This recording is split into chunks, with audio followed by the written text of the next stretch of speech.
Hello everyone, welcome to the commerce achiever platform. इस video के through हम continue कर रहे हैं इनकम टैक्स में चैप्टर कैपिटल गेन, और टॉपिक जो इस वीडियो के थ्रू कवर होगा वो है capital gain based on specified agreement for development of the project under section 45 sub clause 5A। ठीक है, तो आपने यहाँ पे एक वर्ड पढ़ा है जो इसमें मेंशन किया है, वो है स्पेसिफाइड एग्रीमेंट। क्या है ये स्पेसिफाइड एग्रीमेंट? ठीक है, ये एक तरीके से रजिस्टर्ड एग्रीमेंट है। ठीक है, जो पर्सन है जिसके पास लैंड है, ठीक है, या बिल्डिंग है या बोथ है, ठीक है, वो इस लैंड बिल्डिंग को या दोनों को अलाउ करता है किसी और अदर पर्सन को, ठीक है, ताकि वो पर्सन उसे रियल स्टेट प्रोजेक्ट पे काम कर सके। ठीक है, और इन दोनों के बीच में एग्रीमेंट एंटर होता है।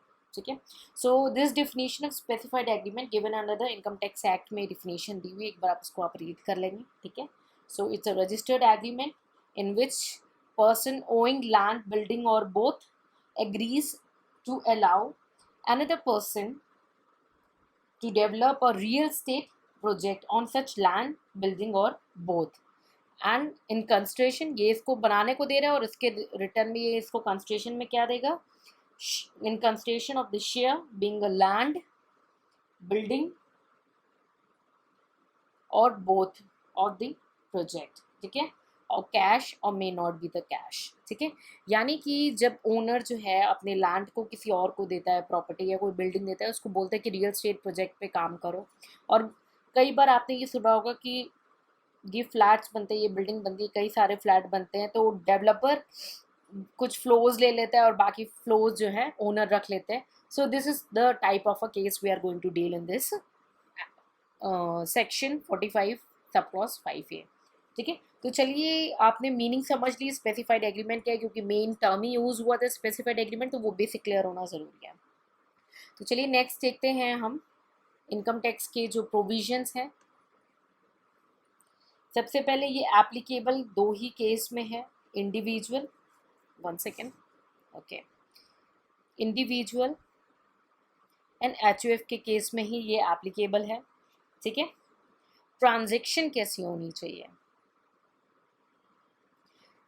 ट्रांजैक्शन ट्रांसफर हो रहा होगा लैंड या बिल्डिंग या बोथ अंडर स्पेसिफाइड एग्रीमेंट।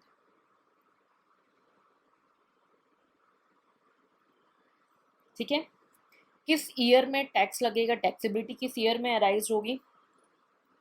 जिस ईयर में, ये प्रीवियस ईयर देखना है, in which certificate of completion, certificate of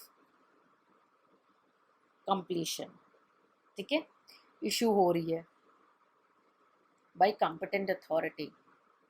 ठीक है, कई बार पार्ट में भी इशू होती है और कई बार एक साथ फुल में इशू हो जाता है सर्टिफिकेट। तो अगर पार्ट में है तो पार्ट में कंसिडर करेंगे, फुल है तो फुल में कंसिडर करेंगे। ठीक है, तो जब सर्टिफिकेट इशूड होता है आइदर इन होल और in a part of the project issued by the competent authority, उस ईयर में जो है कैपिटल गेन चार्जेबल हो जाएगा।